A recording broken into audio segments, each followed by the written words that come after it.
changing it up a bit to domestic recruitment. Before we start, I'd like this charismatic group to introduce yourself and a little bit about where you come from. Thanks, Justin, and good afternoon, everyone. My name is Arun Subramanian from GoToHR. For those of you not familiar with us, we are the HR and Health and Safety Association for Tourism and Hospitality in BC. Personally, my background is in HR. Started off with hospitality, with my hotel management, then moved into training and HR. As far as GoToHR goes, we are headquartered in Vancouver, but we have a presence across the province in different tourism regions, and most of our work revolves around three key elements: human resources consulting and the job board, our health and safety as a WorkSafe BC contractor for tourism and hospitality, and finally training, where we have a whole slew of training programs. So essentially a one-stop shop for all things people related in tourism and hospitality. Thanks, Arun.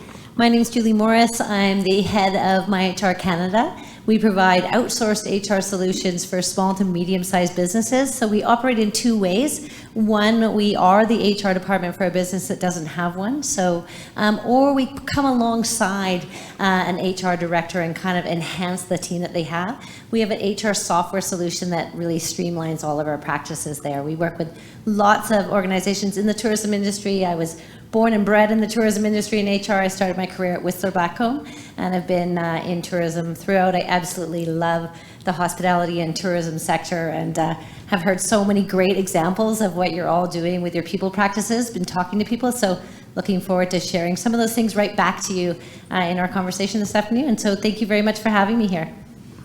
Nice to meet you. Yeah, great to meet you too. So fun. We have to talk about Whistler Blackcomb at some point. Yeah. Hi, everybody. Thank you for having me here today. My name is Moira McDonald, and I am here as the academic, but I also have a love and joy of my years in the hotel industry.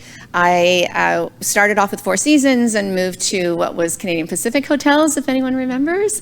And then we got involved with Fairmont, and from there I was able to move throughout the country, helping with some revenue management work and working at the Shadow Whistler Resort and out east in the call center that we opened. We took it back from the United States and opened it in New Brunswick. It was a wonderful opportunity. We worked through Toronto, through the corporate office, and then I had a chance to teach some of this good work.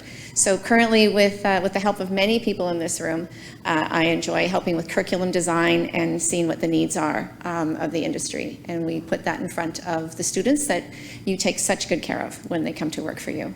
Thank you. Great, thanks.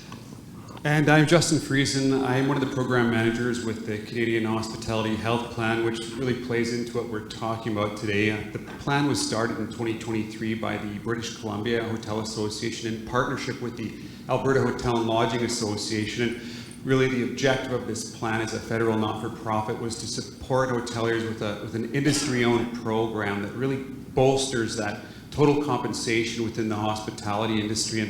And recently this year, it has further expanded into a pension program, which also plays into the mission of the plan to support the financial health of hospitality workers. So I'm going to start with you, Arun. One thing I would be interested in hearing about is a look into what a recruitment retention plan looks like, and maybe you can talk a little bit about your organization and some of the resources that are specifically available. Where does one start in building something like this? So that's a 60,000-foot question, I guess, and probably encapsulates what we're probably going to be talking through this session. But I'll take a stab to start us off and maybe try to be succinct.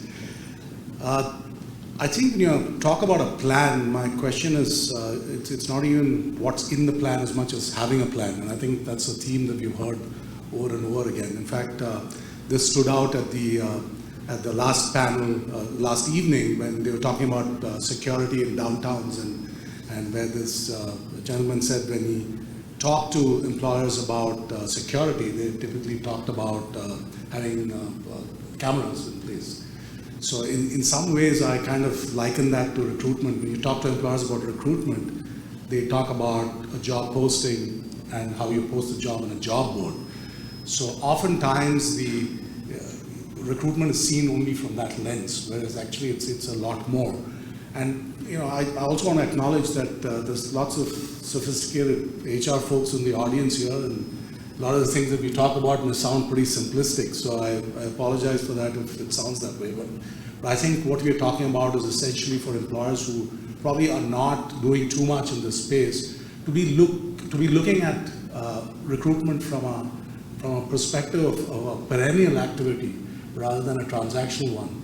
So typically people think of recruitment when they need a position to be filled, and I think that's already too late. So essentially to be able to work on building out a plan over a period of time in terms of what that looks like for you and your organization. And again, what that plan looks like may be very dependent on your specifics in terms of what your organization looks like, where it's based, the size of it, the kinds of positions you're recruiting. But I think there's some few elements that are pretty common across the board.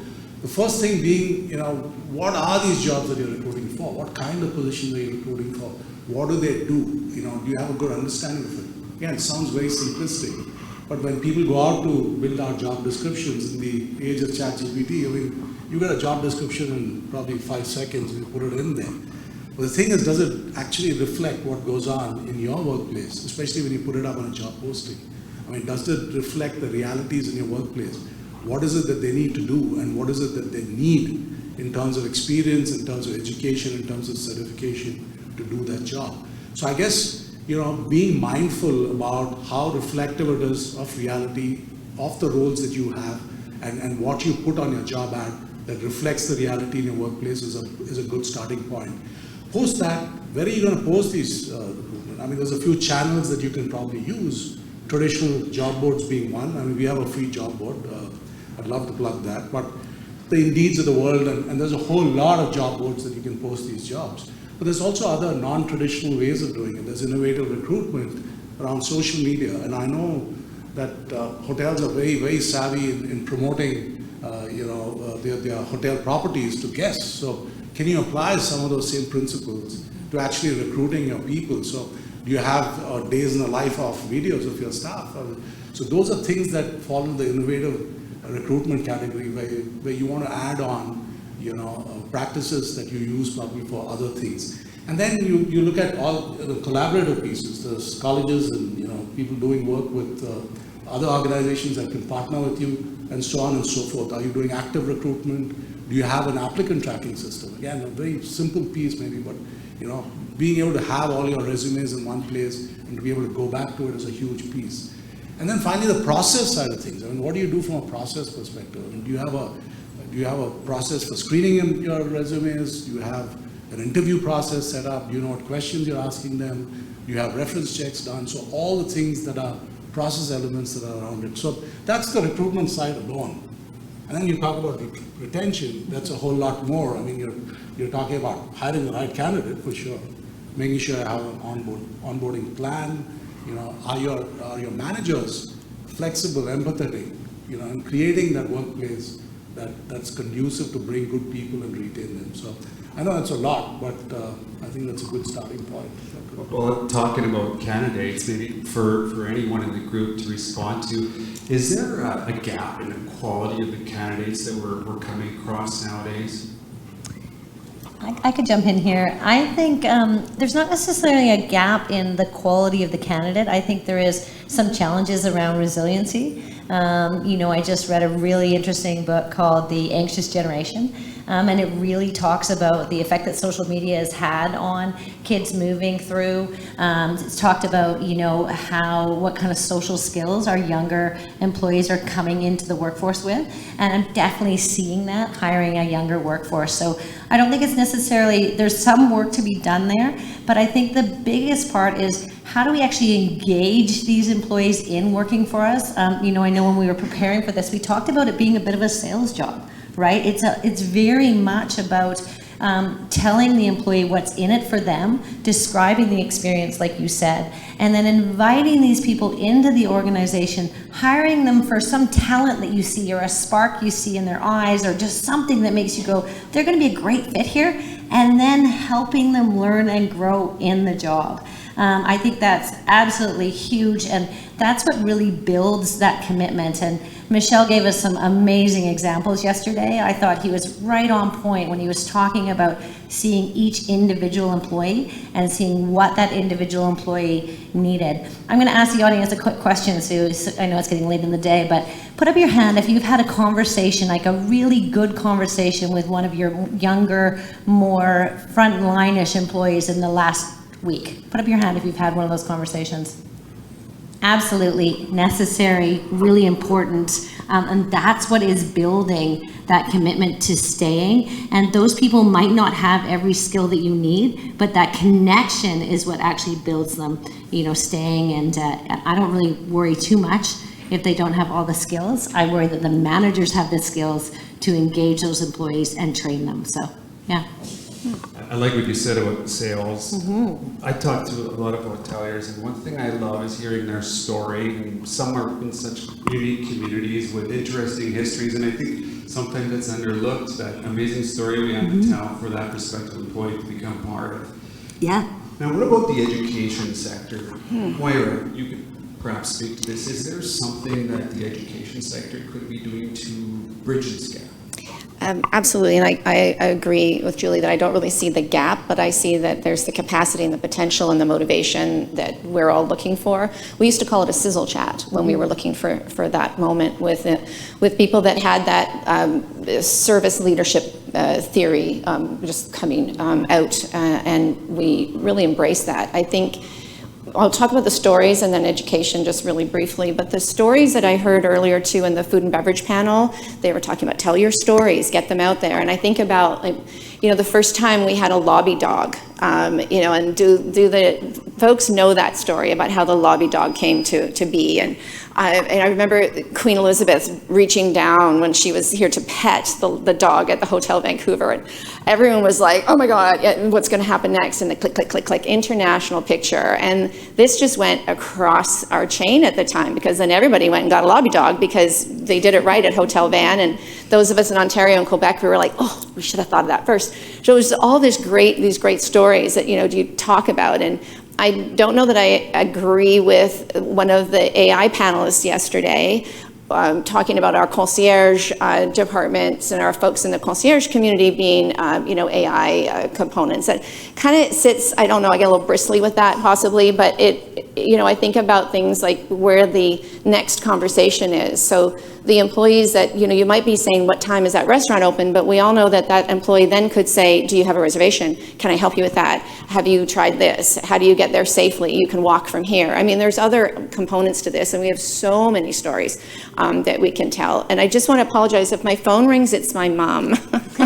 So she's like 8 hours ahead, and she's 89, and she always calls right now to say goodnight. So just want to say, if it rings, I'm so sorry. I'll have to take the call, and I'll just say hi to everyone from everyone. She's in Ireland, so it'll be a quick call. Justin was debriefed. In terms of education, I'll mention that nothing goes on in all of our worlds without all of the help of people here. So if you're on our advisory councils, we thank you. If you're teaching for us, we have robust teaching community from the industry that come in and work with us and help us design the curriculum and look for those innovative, creative spaces that you want us to be in. The hotel industry is the OG of interdisciplinary studies. You have it all. You're also very much the OG of constructing together. So it's a constructivist theory that we look at as a paradigm, and you're doing it daily because you have the guest as your variable, you have the employee as your variable, you have the outside world as your variable. So the original, all of that, you've got it, and you bring it to the students in the classroom. And we, from an education, and I'll speak across BC because I'm told I can, from our friends and colleges and universities across this province, that we have an open door understanding to listen to what we think the industry might need and to get you to help us with that. And little things like the gap part of it for characteristics. I was buying a used car last month, and the gentleman that was selling the car to me, he'd born and raised in British Columbia, and his sales techniques were fantastic. And that's been labeled as one of the biggest gaps in the future, people that know how to sell. So I'm like, dude, I go to the hotel. There's a job fair and a career fair, and you should go. And so apparently he went. So some of you are getting an application from a sales person in Victoria. In all of those places that we can lean in and help, we want to work together with our industry partners. And I'll end on co-op education. Earn while you learn. You're doing that for us already. Field studies, experiential learning, you're doing that with us already. We went up island to our Indigenous tourism neighbors and friends, and have been working in collaboration as deeply as we can to make those moments real. But it is a crisis as well in education. So post-secondary enrollment has gone up. I'm told about 5% in 2023-24. It's coming back. But our programs, specifically our programs, are suffering. You're seeing that across the country. The good news is that from a feeder program, the business schools are getting over 485,000 students out of 2.3 million. So that's a feeder for us as well. So we're all trying to pay attention to where those students are going next, and showing them that interdisciplinary work that you have for them with all the places inside a hotel they can advance and thrive. If I could just chime in there about something that you mentioned earlier in terms of the gaps, and the gaps don't exist probably as much as in the quality of people necessarily, but in terms especially of skills required for supervisory level work. And I think that got exacerbated right after the pandemic, especially when a whole lot of folks left the industry and you lost that band of people with the experience in that space. I think the industry is still scrambling to kind of fill that space. And that space is often, or that role is often very, very influential in retaining your people. So, if you have your frontline supervisors who know and are connected with the folks that work on the front lines, I think that does a lot to kind of push retention in the industry. 100%. Those are great points. What about this for the group of you? Where, let's say, the top few places, where are hotels getting their candidates rather than applicants, candidates, and what would you say is keeping them there longer than those first 90 days? Well, I don't tell my son that I'm telling you this, but he couldn't be happier. He just got hired full-time. So he has a full-time position in a hotel right now. And huge win. His face, the smile, he's always smiling anyway, but you can see it in the eyes. And so he's definitely staying. He was recruited through a online application, and he didn't ask me for any help, which I do not understand. But I wouldn't understand either. I My know, children do the same. dude, I'm like, I'm a resource. I'm right here. Help. But he did it, and he's there. And so I see that full-time component is becoming really essential. So and my daughter's also working in the industry. She's in a golf course. It was supposed to be a part-time job, and now she wants to stay on and using her business degree to stay in that environment. So they're out there. I think that I'll just add one thing is the Gen Alpha, our ability to speak to those students who are in high school right now. In education, we look at what is the high school doing. When they brought technology into the classroom, we're like, oh, do we have to do that? And they just took technology out of the classroom for any of you that have teenagers in K-12 or younger children. And so we're like, okay, so the K-12 has taken technology out, so no more phones in the classroom. Okay, this is interesting. And so we're doing dual credit. And if you have anyone in your community that can talk to your K-12 leadership in your school district, see if you can work with your local college or university or your skills training folks or anyone. I would love the BCHA website. I'm always on it to have a look at what's going on in skills development. But if we can get dual credit where someone in grade 10 is starting to take our programs, and cool ones, culinary arts know what they're doing. They've been doing this for a long time, and they're very solid at it. For us, I would roll out like a hospitality law course, the tort law, you know, why things are legal and what they can't do and can't. Students love it. And so we would put that in front of them, and then they would start to get engaged at that early age. And then maybe that is a place. But that Gen Alpha is where I would go right now if I was in your shoes. Yeah, one of the things I'm seeing is a hiring of young people in part-time jobs and then keeping them coming back and keeping them engaged in tourism and hospitality and even hotels. And I think we often think about looking for that full-time person. Lots of people do want those full-time jobs, but we think about looking for that full-time person that's there for a long time. And I think if you can expand your view a little bit and consider some part-time roles, can you have two people that do it part-time? That works well for people with children as well. So just not narrowing your focus to be full-time or nothing with this much experience, right? We want to be broad in what we're looking for and accepting that there are other kind of people that are coming in at different periods, right? If you can hire that 17 or 18-year-old, they come and do your summer work for you. They go to university for 4 years. They come back every summer to you, and then great, they're your supervisor, right? They finish university. They've got an arts degree. That's fantastic. And they found out while they were doing their arts degree that they love tourism, right? That's what we really want to see. That's where that homegrown talent comes from. And I think it's really hard to convince high school students that a career in hospitality is really exciting. But a lot of us probably started a career in hospitality from a part-time job potentially, right? We went, the guy that was up here earlier was like, I read his profile and he was like, I started as a dishwasher and realized I loved it, right? He's creating the menu for the Pacific Rim, right? Like that's the exact example of what we're looking for with homegrown careers. Let's look at each individual person. How do we keep them engaged? How do we give them a schedule that works? How do we invite them back, right? And be adaptable on what they're looking for. So I think that's really, really key.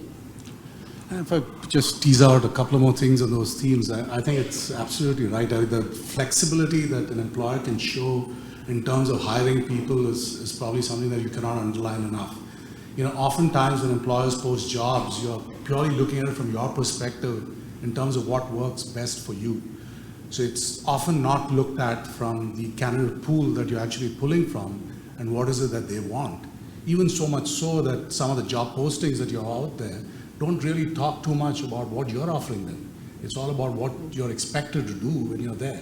So that becomes very one-sided and it doesn't really appeal to folks who are applying for jobs. So I often tell employers, would you as an applicant look at this job and apply for it? So that often is the test. If you want someone to show up every weekend, every evening, you need to be on call, we'll probably give you 20 hours a week. How does that work? How does that person survive? So seeing that from that lens of the job seeker, I think is really critical. And we used to do a lot of work in career awareness at one point, and we always said it was, for a year or for a career. So you never know what people come in for. I think the pathways that you create within the organization and the opportunities that you can showcase, and even help with training, development, and all of that, I think helps, create that pathway for folks to grow into. Great response, and segue into a question for you, Moira. What would you say that your organization and other institutions in your industry are doing to best prepare workers for those jobs in hospitality? And maybe on top of that, how would you say that investments in leadership training are paying off the most? Thanks so much. I think I have a bit of an addiction to reality TV.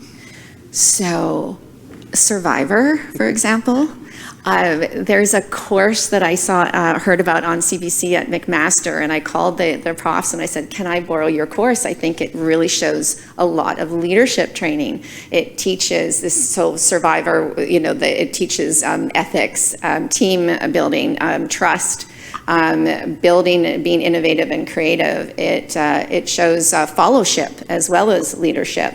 So in some ways, it hits on all the things that we're trying to help the student be prepared when they go out into your organizations. And then we look at mentorship that you've heard a few times, I think, but also that informal mentorship. We've discovered that while you might have a formal mentor, the folks that are in your organizations that are informal mentoring are also really showing those leadership skills, and to look at those and stay on top of those. And we'll do the theory, and then we'll bring in a course like a surviving survivor course, and then take the students through systems thinking, problem-based learning, live cases where they have to show their leadership in live cases with some of the clients that are even in this room, and then help with I mean, it's not always perfect and it's not always the most beautiful outcome, but I think it's one step at a time, and everyone comes out with some level of growth that they have that they didn't have when they started it. Thanks. I want to do the survivor course. So good. That sounds really fun. Amazing. Julie, I've got a question for you. Yeah. So you have a lot of experience, specifically in hotels and tourism. Where would you say that you're seeing the greatest uptick in terms of retention? Yeah, I think it's really interesting. That idea of creating the workplace as a family, right? That building that connection, I think it's been really interesting as, you know, people have lost those extra spaces in their lives, right? Not as many people going to churches or having that local pub that they go to, that idea of like 3 spaces, needing 3 different spaces. The workplace is actually taking up a huge amount of space for people. It's like that's what they have right now. So creating connection at the workplace here, and I know all of you HR managers in the room, you live and breathe that every day. How do we create connection with our people on teams there? And my kids are also of the age that I think maybe a little younger than Moira's kids, but it's been interesting watching them go into the workforce and seeing them have different job experiences. And I remember dropping my son off at a grocery store, and I watched him go in. He was 16 years old, and he'd already been working there for a couple of months. And he walked in, he hung up his coat, and he went to stand at the checkout for like 8 hours of checking groceries out. And he diligently learned all of the numbers. Bananas are 411, I believe. You know, all those numbers, right? No one said hi to him when he walked in. No one looked up from their cash. Like, none of that happened.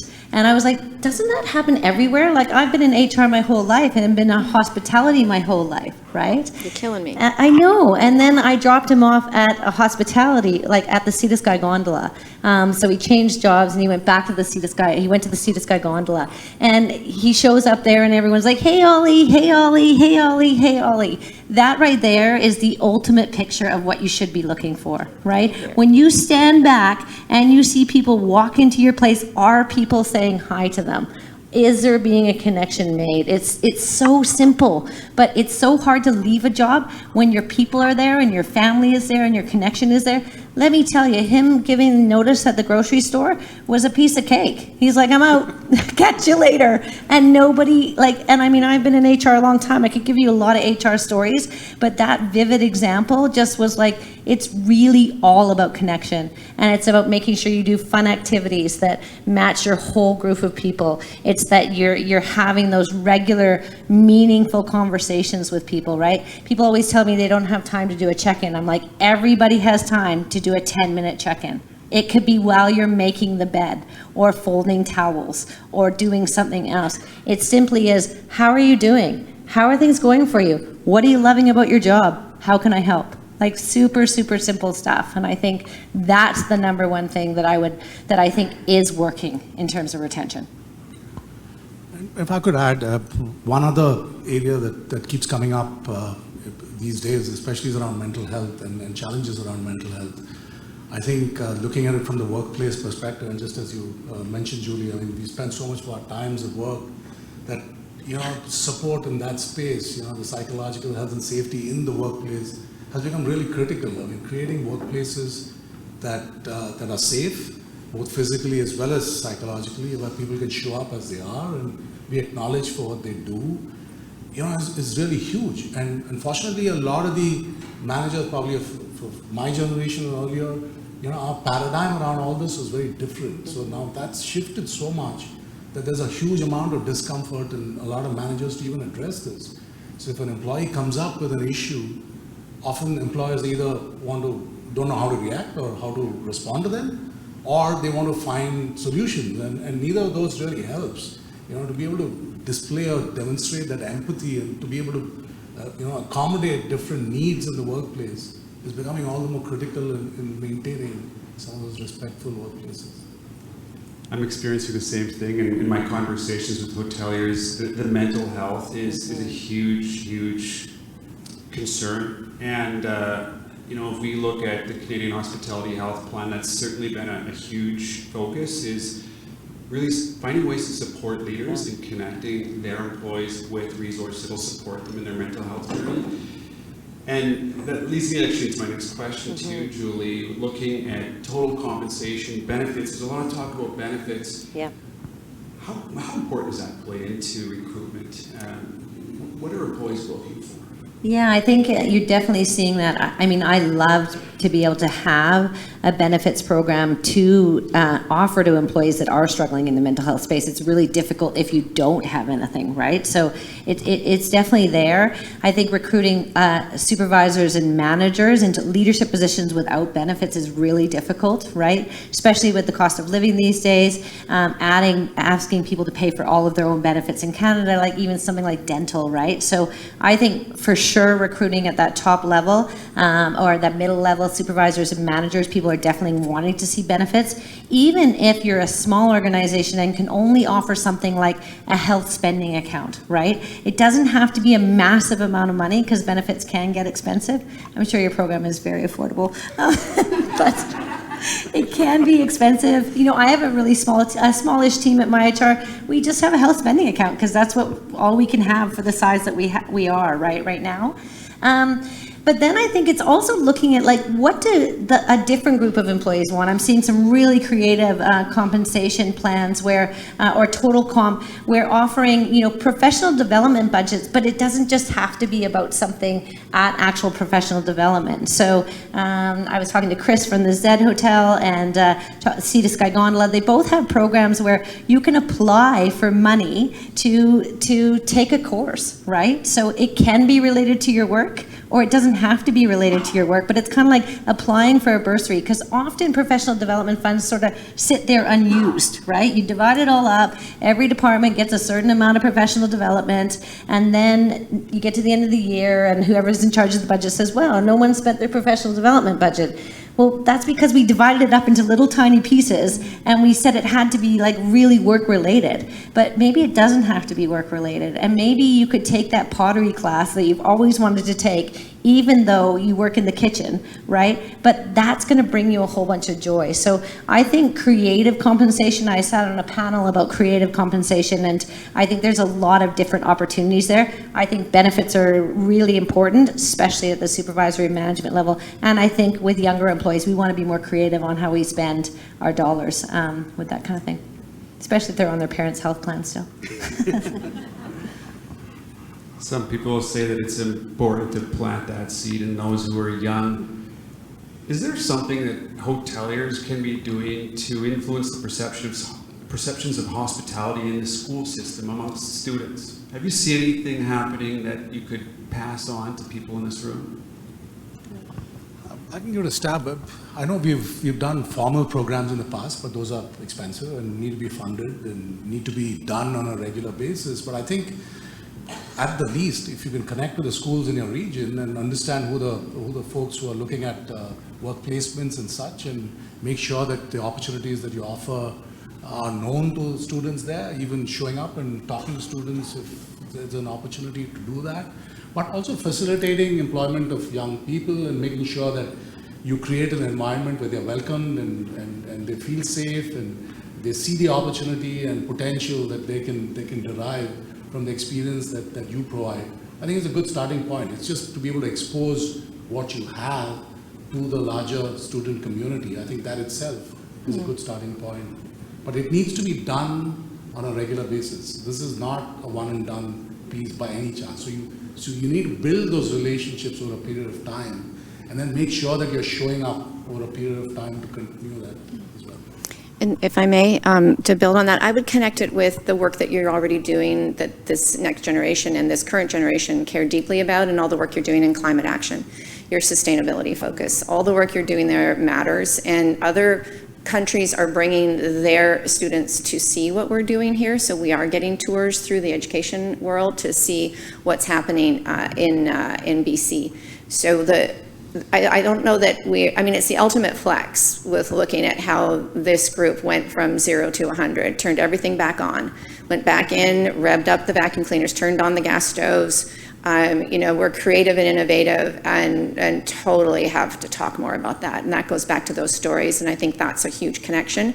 And all that work that you're doing in biodiversity and sustainability is very important to this group. And we just need to continue to tell those stories. And then maybe there's an influencer in your organization right now that you can draw on, who's really great on TikTok and really bring to life some of the things that's working. Maybe you're the one that's doing that right now in your organization, and I think that is absolutely ultimate.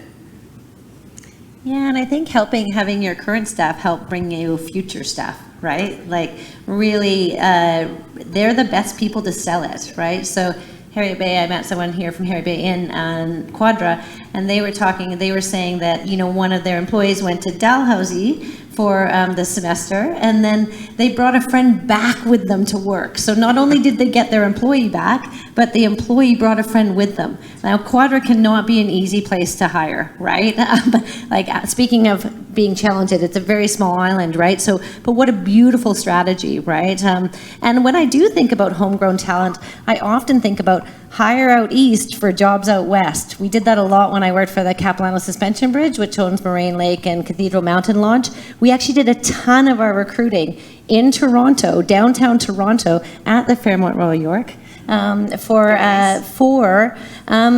jobs out here, because the kids wanted to come out here. So there's no visa problems there. There's no issues there. I mean, those hotels in Toronto, we won't tell them we're stealing their staff out to here. But yeah, a bit of a side topic there, but just an idea, right? Like homegrown talent doesn't mean it has to be in BC, right? If you've already got some housing organized, bring those students from back there to here, right? So just creative strategies. And the students that had gone into the workplace that were from BC and had also worked in Toronto, during the Taylor Swift concerts here and in Vancouver and in Toronto, the experiences that they had, we'll never touch that. Like, that is amazing what they were able to get from it. In speaking with those young careerists now, they were saying they saw the Swiftie culture take over a community, and their whole city went with it, and how everyone pulled together for it. And they said they'll probably never lose that experience. So if they're telling more people about that, and I think we're going to see that again with the FIFA World Cup, and how we're all going to be benefiting from experiencing something that maybe we haven't seen since maybe 2010 with the Olympics. So it's been a bit of a stretch maybe to see, and then so that worker now that works with us and has this experience will be able to push that boat out even further with their friends and talk about it. Yeah, awesome, fantastic. Maybe one last thing to touch upon. We're obviously not just recruiting against other hospitality institutions, but other industries. So if we're thinking in that direction, can you talk about anything that we maybe can take from other industries and bring into hospitality that might support us in recruitment and retention? You go. No, you go. No, good question. I think if nothing else, the starting point is to look around and see what others are doing. So this is not, it's pretty dynamic. So it's changing constantly. The kinds of initiatives that people are putting in place is changing. Definitely other industries go out and promote a lot more from a careers perspective. They show up in schools more often.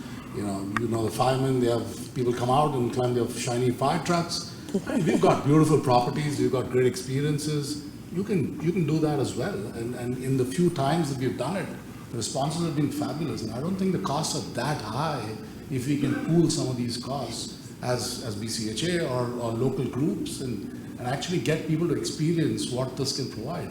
And oftentimes, we are affected as an industry by some of the headlines that come up, which are not always very positive. Low-paying jobs, there's no careers and you don't go anywhere. And that narrative sometimes you need to break out of and showcase some of these cool careers that do exist.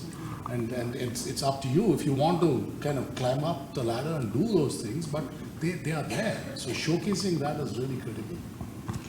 Yeah, I think we see that a lot in, the tech industry or some other industries where there's a really defined career path, right? Where, we talk about if you're going to be a salesperson, this is what it'll look like in the first 6 months, and this is what it'll look like next, and this is what it'll look like next. And we invite you in with a cool sweatshirt with your brand on it, and we give you a mug, and we give you a sticker and a pen, and it's really exciting to join that company. And we talk about it as a career in lots of different industries, and we don't always do that in hospitality. We kind of throw people onto the front line and say, best of luck, we really need you, someone will teach you, right? And I think we need to treat it like a career path. We need to describe the different levels and where you can go. We need people in this room that have had a whole career in hospitality to talk to those employees and describe how they started, right? I started as the assistant to the director of HR, like an assistant, right? That's where I started, right? A long time ago. And those are the stories I think we really want to tell, and we want to make it feel special to have a career in hospitality. And sweatshirts aren't that expensive, right? Like, buy the sweatshirt, buy the pen, make sure the onboarding is set up, and welcome people to your team, right? Really, really important. I don't like HR, in case anyone's wondering. I'm not very excited about it. I'm pretty laid back, pretty quiet, so yeah. Can I add something? Thank you. From an HR standpoint, I learned this from Charla Huber. You may know the journalist, and thank you. And I think we're out of time here. Oh, no, they just turned us off. Can you hear me? I'm a prof. I can talk. Yeah. Is it okay? No. Yeah, good. So Charla taught us as she instructed at a few of the Victoria area universities, and a journalist and a proud Métis woman, and she spoke to us about how we were posting positions in our industry where it might, the interview might ask, and sorry if you already know this, but the interview might ask you to talk about yourself, and that was counterintuitive to her Indigenous communities. And so she's marvelous if you're looking for a guest speaker or someone to bring into your HR area to look at that. She was brilliant. And it immediately had some of the people in the room pivot to how they wrote their job descriptions, because it was counterintuitive to the culture of her Indigenous community.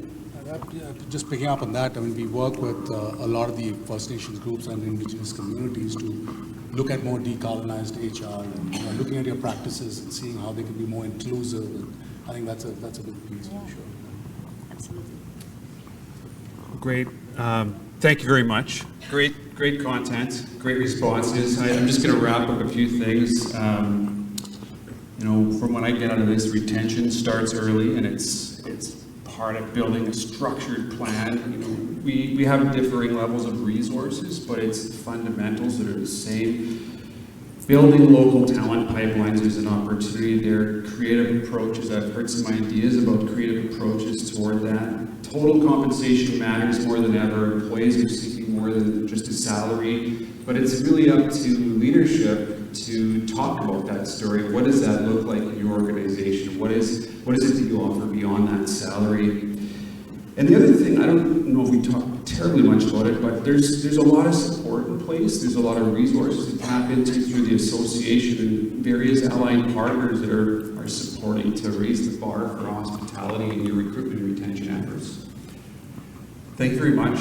It's been a pleasure to do this session with all of you. Thank you. Thank you.